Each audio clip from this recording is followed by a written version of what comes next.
7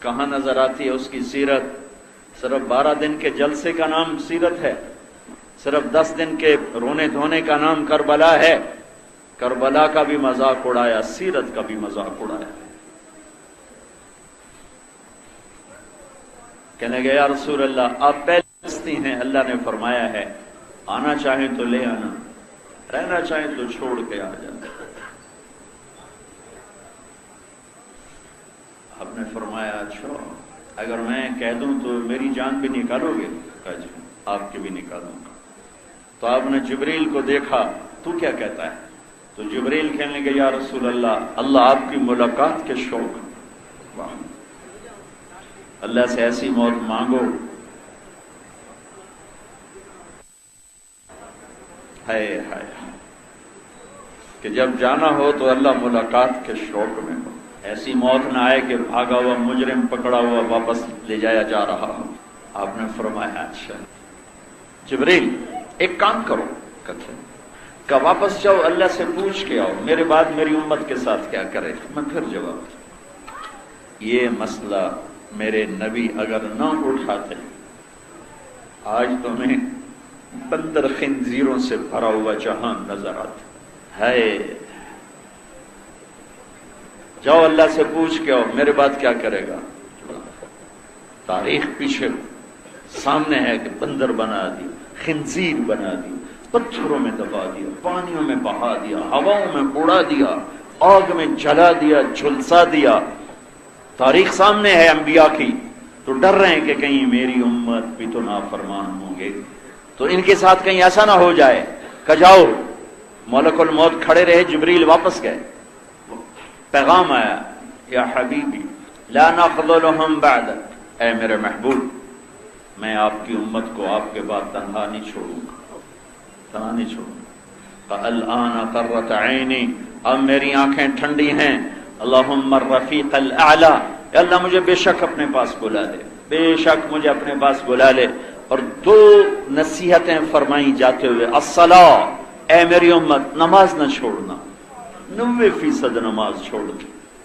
اور میرے نبی کی فریاد تھی الصلاۃ، اے میری امت ایک نماز نہ چھوڑنا، وما ملکت ایمانکم، اور ایک میری امت کے غریبوں پہ رحم کرنا، اپنے ماتحتوں پہ رحم کرنا، اپنے ملازموں پر رحم کرنا، اپنے نوکروں پر رحم کرنا۔ کہ دو نصیحتیں سارے دین کا خلاصہ، ایک حقوق اللہ اس میں نماز سب سے اہم، ایک حقوق العباد اس میں غریب لوگ سب سے اہم۔ تو ایک طرف عبادت میں نماز کا ذکر، ساری عبادات اس میں آ گئیں، اور انسانیت میں غریبوں کا ذکر، باقی طبقات بھی اس میں آ گئے۔ میرے بھائیوں، میرے نبی پاک صلی اللہ تعالی علیہ وسلم کی یہ فریاد نہ ہوتی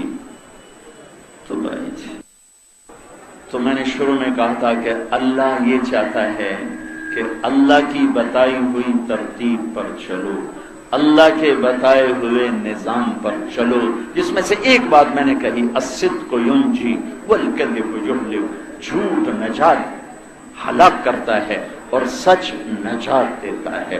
میرے نبی سے پوچھا گیا یا رسول اللہ مسلمان بزدل ہو سکتا ہے؟ کہا ہو سکتا ہے۔ مسلمان کنجوس ہو سکتا ہے؟ کہا ہو سکتا ہے۔ یا رسول اللہ مسلمان جھوٹ بول سکتا ہے؟ کہا نہیں، جھوٹ نہیں بول سکتا، جھوٹ نہیں بول سکتا۔ حجاج بن یوسف نے ایک آدمی سے پوچھا لوگ میرے بارے میں کیا کہتے ہیں؟ کہا اگر میں نے تمہیں بتایا تو مجھے بھی قتل کر دے گا۔ کہا نہیں کچھ نہیں کہتا، بتاؤ کیا کہتے ہیں؟ تو اس نے ساری 4 شعر لگا دی، یہ کہتے ہیں، یہ کہتے ہیں، یہ کہتے ہیں۔ اس میں ایک یہ تھا بہت جھوٹا ہے، سنتا رہا، ساری سننے کے بعد کہنے لگا ساری باتیں سچ ہیں، صرف ایک بات غلط ہے کہ مجھے جھوٹا کہتے ہیں۔ جب سے میں نے ہوش سنبھالا ہے میں نے زندگی میں جھوٹ کبھی نہیں بولا، میں نے زندگی میں جھوٹ کبھی نہیں بولا۔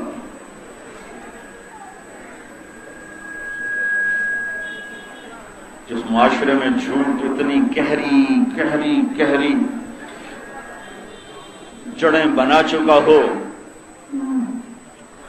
سورج بھی چمکیں تو کیا ہوگا، ٹیکنالوجی بھی ہوگی تو کیا ہوگا۔ قوموں کو جو عزت ملتی ہے وہ کردار سے ملتی ہے، چیزوں سے نہیں، کردار سے ملتی۔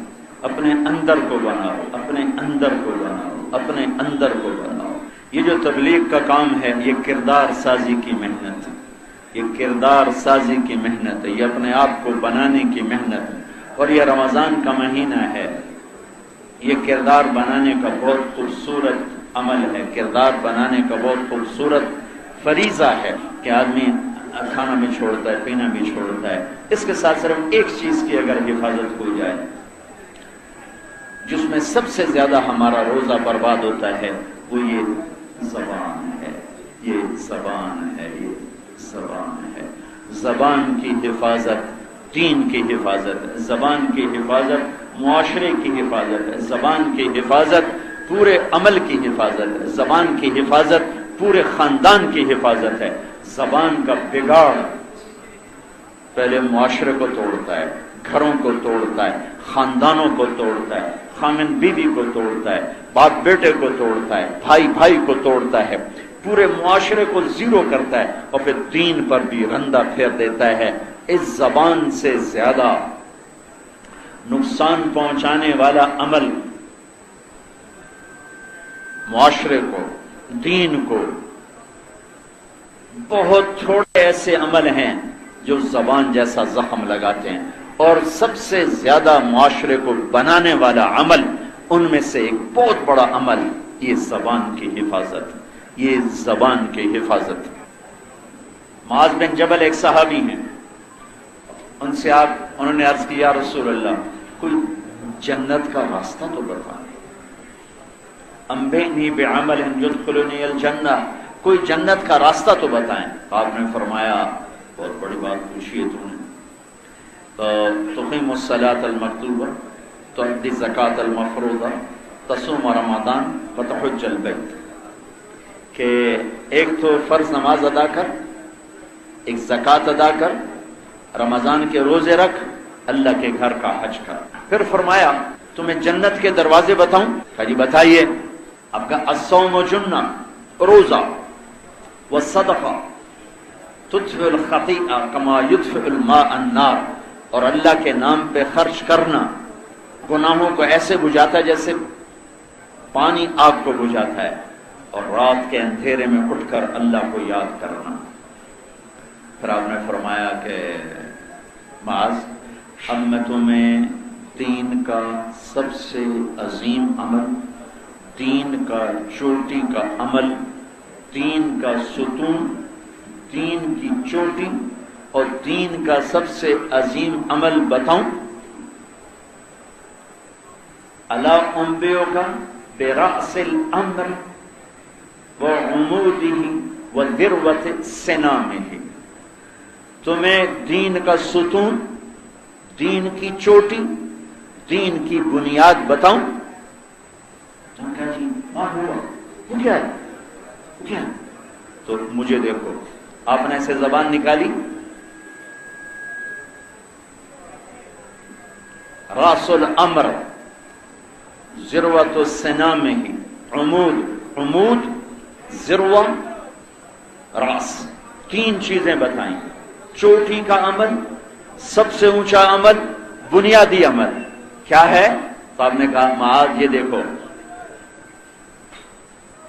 کہ یہ زبان قابو میں رکھنا، یہ زبان قابو میں رکھنا۔ تو اس پر حضرت معاذ کہنے لگے یا رسول اللہ انواخذ بما نقول، کیا ہمارے کہے پر بھی پکڑ ہوگی؟ تو آپ نے کہا ثقلتک امک یا ابن جبل وهل يكب الناس في نار جہنم الا حصائد السنتهم، سب سے زیادہ جہنم میں دھکا دینے والی زبان ہوگی۔ یہ معاذ بن جبل کون ہے؟ یہ 1.25 لاکھ صحابہ میں واحد صحابی ہیں جنہیں اللہ کے نبی نے کہا اے معاذ میں تم سے پیار کرتا ہوں، اور یہ واحد صحابی ہیں جن کے بارے آپ نے کہا قیامت کے دن میری امت کے علماء کا جھنڈا معاذ کے ہاتھ میں ہوگا۔ اور یہ واحد صحابی ہیں، آپ نے ہزاروں صحابہ کو اللہ کے راستے میں رخصت فرمایا، روانہ فرمایا، لیکن معاذ بن جبل واحد صحابی ہیں جن کو رخصت کرنے کے لیے آپ 7 میل کا سفر کر کے گئے، 7 میل ان کے ساتھ پیدل گئے جرف تک۔ اور میں ان کی ابھی میں اردن گیا تھا تو میں ان کے مزار پر حاضری دینے گیا، تو جب میں مزار میں داخل ہوا تو سارے کمرے میں خوشبو پھیلی ہوئی تھی۔ میں سمجھا کسی نے خوشبو چھڑک دی ہے۔ مغرب سے پہلے نماز پڑھی، مسجد ساتھ تھی، نماز پڑھ کے دوبارہ گیا، پھر خوشبو تھی۔ ایک اور صاحب وہاں کھڑے تھے تو وہ انہوں نے میرے چہرے سے محسوس کیا کہ میں دیکھ رہا ہوں کہ یہ خوشبو کیسی ہے۔ وہ مجھ سے کہنے لگے کہ میرے دوست یہ خوشبو 24 گھنٹے اس قبر سے آتی رہتی۔ اور میں نے دیکھا تاریخ وفات 18 ہجری 1417 سال گزر گئے اور اس بندے کی قبر سے خوشبو آ رہی ہے، خوشبو آ رہی ہے۔ اتنے بڑے مقام کے آدمی کو میرے نبی نے یوں سمجھایا جیسے چھوٹے بچے کو سمجھاتے ہیں، معاذ یہ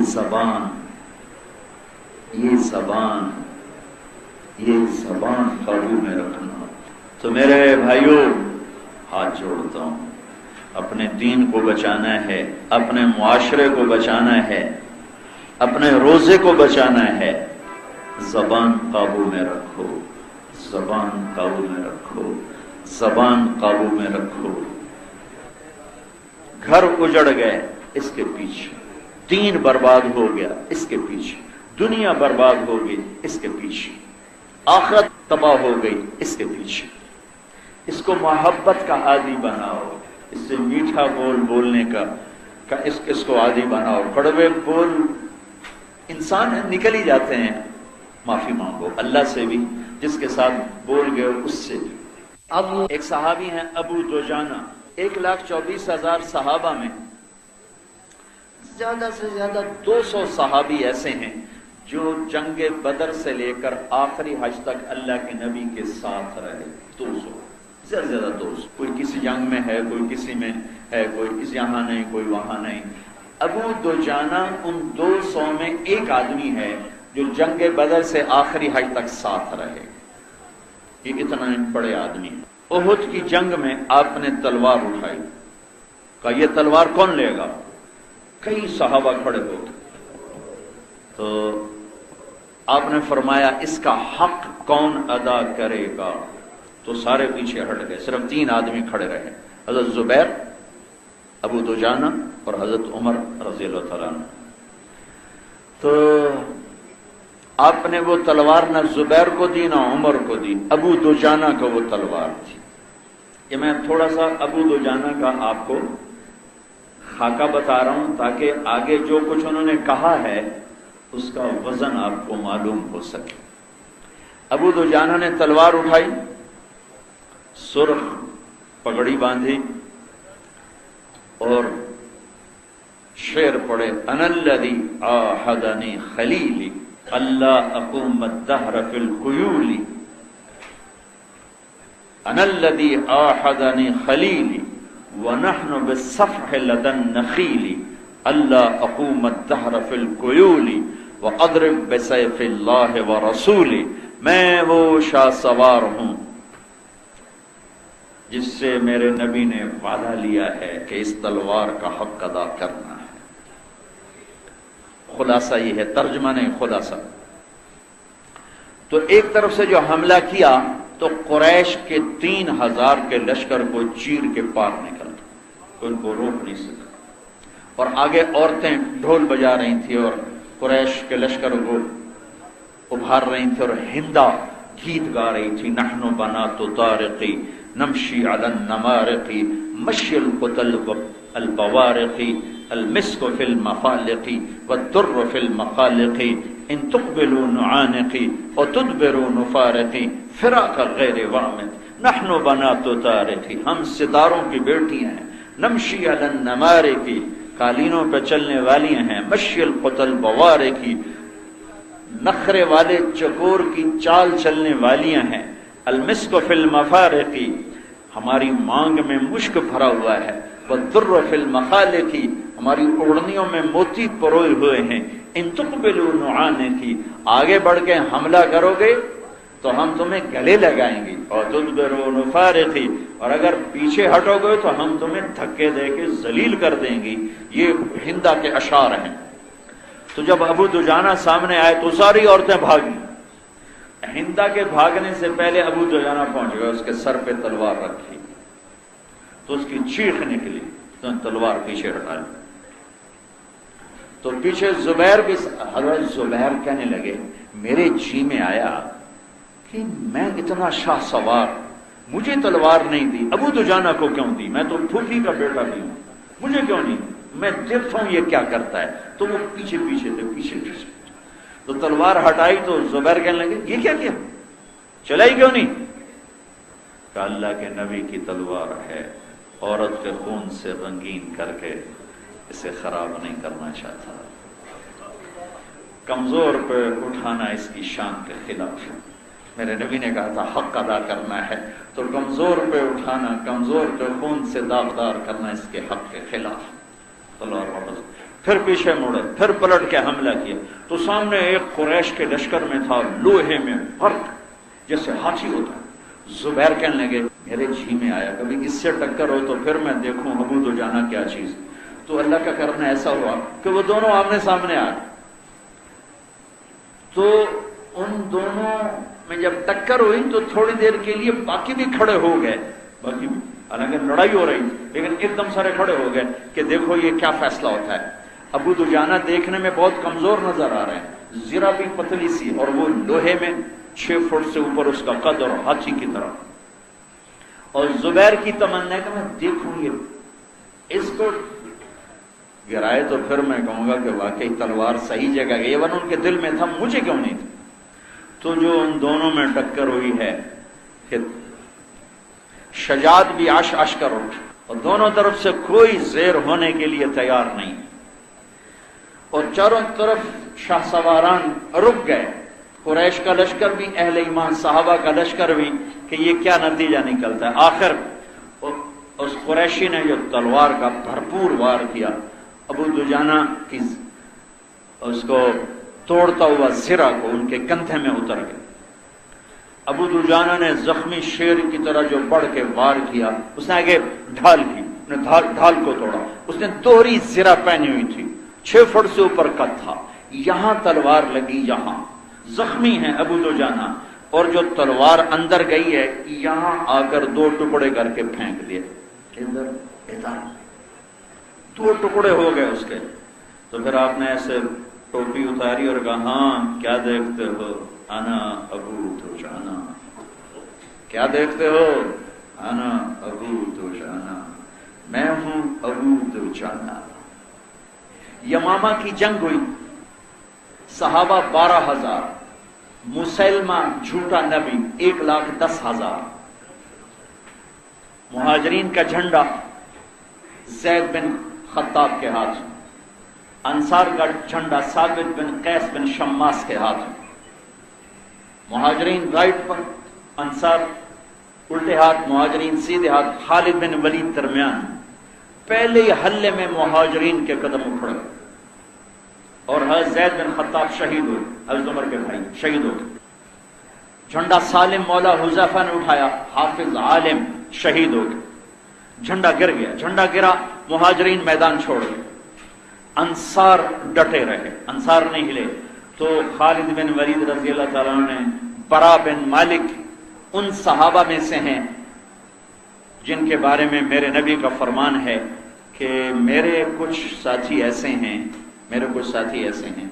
کہ جب وہ یوں کر کے ہاتھ اٹھاتے ہیں اللہ کے سامنے تو اللہ ان کے ہاتھ کبھی خالی نہیں لوٹاتا۔ ان میں سے ایک برا بھی ہیں، برا بن مالک، اور 1,000 کے برابر بھی ہیں۔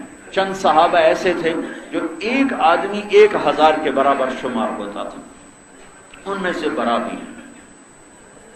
تو حضرت خالد نے کہا برا، ارے آج قسم اٹھا، آج اللہ پہ قسم اٹھا، کیونکہ میدان ہاتھ سے نکل چکا تھا۔ مہاجرین کا اکھڑ جانا مطلب ہے کہ شکست ہے۔ تو حضرت برا نے کہا اخلصنا، پھر ہمیں الگ کرو، مدینے والوں کو الگ کرو، کر لے لو۔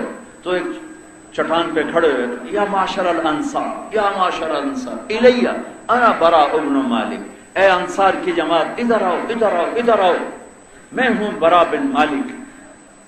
تو 3000 مدینے والے اکٹھے ہوئے جلدی سے، 3000 بکھرے ہوئے تھے لیکن 3000 فوراً اکٹھے ہوئے، کہا اما المدینہ تو فلا مدینہ، اب مدینے کو دل سے نکال دو، ہا ہن المعشر، یہاں قبریں بنانے کی نیت کرو اور مدینے کا خیال نکال دو اور اپنی زریں اتار دو، تلواروں کی نیامیں توڑ دو اور آج اللہ کو راضی کر کے دکھا دو۔ تو 5 آدمی آگے بڑھے، براء بن مالک، ثابت بن قیس بن شماس، عباد بن بشر، کعب بن عجرہ، ابو دجانہ، ابو دجانہ، کعب بن عجرہ، عباد بن بشر، ثابت بن قیس بن شماس، براء بن مالک۔ ان 5 شاہ سواروں نے 3000 کو گائیڈ کیا اور 1,00,000 کے مجمع میں سوراخ کر دیا اور ان کو قلعے میں بند ہونے پہ مجبور کر دیا، اور قلعے کے دروازے تک پہنچتے پہنچتے پہنچتے ابو دجانہ شہید ہو، عباد بن بشر شہید ہو، ثابت بن قیس بن شماس شہید ہو گئے۔ یہ 2 بچے، کعب بن عجرہ اور براء بن مالک، انہوں نے فرمایا کہ ہمیں ڈھال پہ بٹھا کے پش کرو نیزوں کے ذریعے سے، تو ان دونوں کو ڈھالوں پہ بٹھا کے پش کیا تو یہ اڑتے ہوئے قلعے کی دیوار سے اندر قلعے میں جا کر گرے۔ 2 آدمی سامنے 1,00,000 کا جمع غفیر، دیوار کی ٹیک لگائی اور دروازے کی طرف سرکتے سرکتے سرکتے جا کے دروازہ کھول دیا۔ کعب بن عجرہ کا ہاتھ کٹ گیا، براء بن مالک سلامت رہے، دروازہ کھولا، سامنے خالد بن ولید تھے، انہوں نے دوڑ لگائی اور اندر داخل ہوئے تو وحشی حمزہ کا قاتل، وہ کہنے لگے مجھے خیال آیا آج اگر میں نے مسلمہ کو قتل کر دیا تو حمزہ کے قتل کا داغ میرے اوپر سے دھل جائے گا۔ اور وہ ایک ٹیلے پر کھڑا تھا تو کہنے لگے میں ایک طرف سے بچتا بچاتا اس کی طرف بڑھنا شروع ہوا، میں نے دوسری طرف دیکھا تو محمد بن مسلمہ وہ آگے بڑھ رہے تھے اس کو قتل کرنے کے لیے، اور ادھر سے میں تھا، اور ان دونوں سے عجیب و غریب ایک عورت وہ بیچ میں سے چیرتی ہوئی جا رہی ہے مسلمہ کو قتل کرنے کے لیے، لیکن چونکہ حضرت وحشی کا وار دور سے چلتا تھا، برچھا پھینکتے تھے، تو مسلمہ کی تلوار بلند ہوئی لیکن اس سے پہلے وحشی کا برچھا اس کو چیر کے نکل گیا، اور اوپر کھڑی تھی ایک لڑکی کوٹھے کی چھت پر، اس نے کہا ہے ہمارے آقا، اسے کالے غلام نے قتل کر دیا۔ یہ اس کی طرف شہادت چلی گئی کہ مسلمہ کے قتل کرنے وہی برچھا تھا جس برچھے سے حضرت حمزہ کو شہید کیا، وہی برچھا تھا، اسی برچھے سے ان کو شہید کیا تھا۔ میں تھوڑے سا آپ کو یمامہ کا قصہ سنا دیا، میں ابو دجانہ کی بات کر رہا تھا۔ ابو دجانہ رضی اللہ تعالی عنہ جنگ بدر سے لے کر آخری حج تک ساتھ رہے، یمامہ کی جنگ میں شہید ہوئے، اس کی فتح میں بنیادی کردار ادا کرنے والے 5 آدمیوں میں یہ ایک آدمی ابو دجانہ بھی تھے، ثابت بن قیس بن شماس تھے، عباد بن بشر تھے، کعب بن عجرہ تھے، براء بن مالک تھے۔ یہ ابو دجانہ ایک بات کہہ رہے ہیں، وہ بات نقل کرنا چاہتا تھا، اس لیے تھوڑی سی ان کی تاریخ آپ کو بتائی کہ ابو دجانہ ہیں کون۔ ابو دجانہ فرماتے ہیں لوگوں، میرے پاس بخشش کا سب سے بڑا عمل،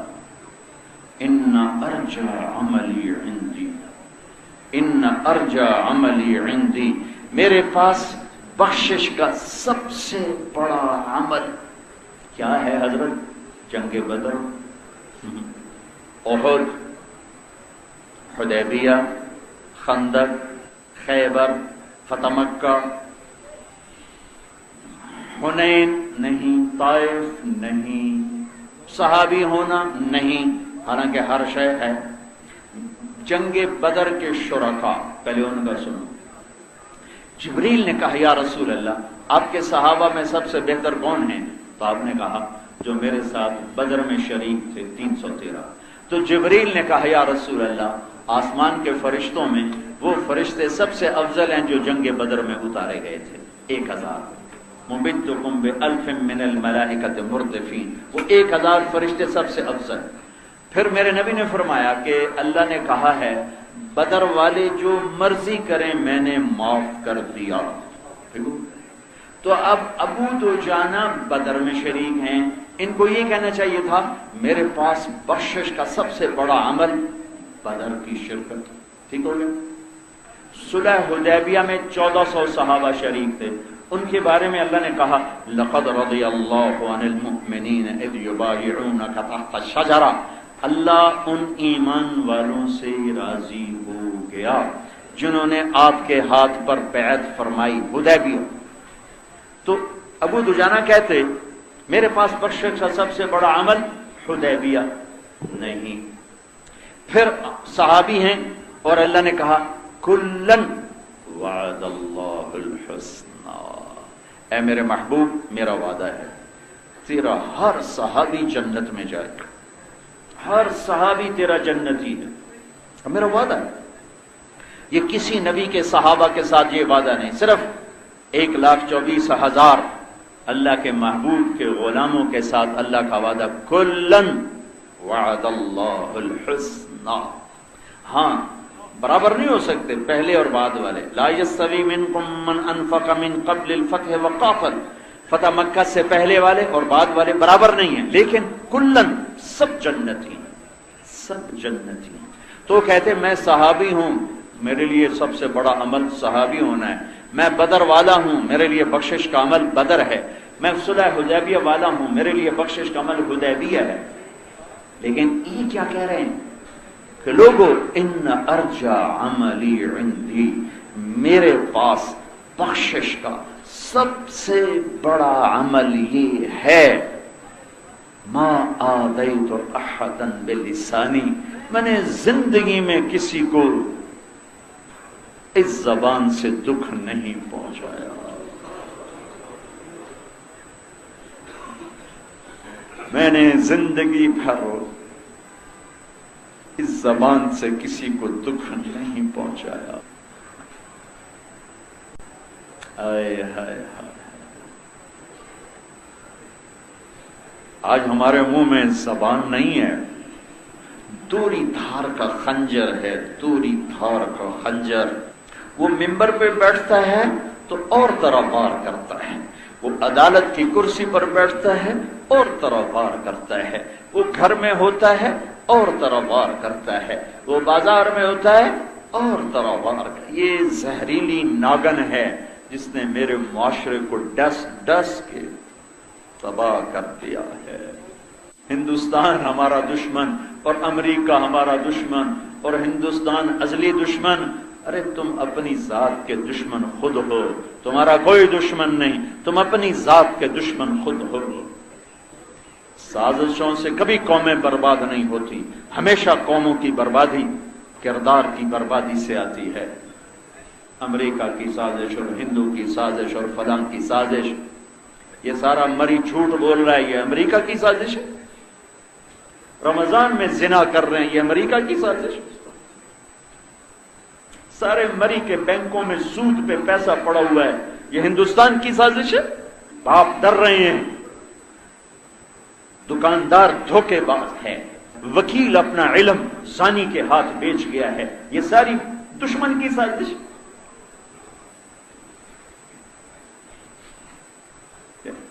ہم اپنے دشمن خود ہیں، ہم اپنے دشمن خود ہیں۔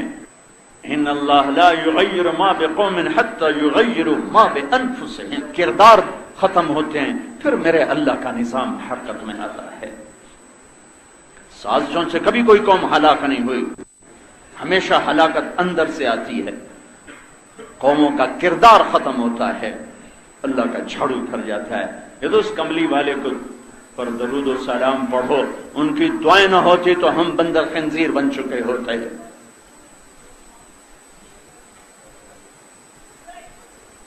حکومتیں تقدیر نہیں بدل سکتی، سڑکوں پہ آنے سے انقلاب نہیں آتے، ہم سب بے عقلی کے دلدل میں دھنسے ہوئے ہیں۔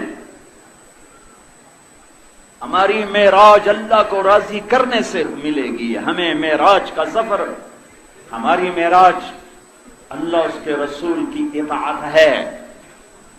آخرت کو آگے رکھو، دنیا کو بھی، حضرت علی کا فرمان ہے، بے دنیا کا بے آخرت، ولا تبع آخرتک بدنیاک۔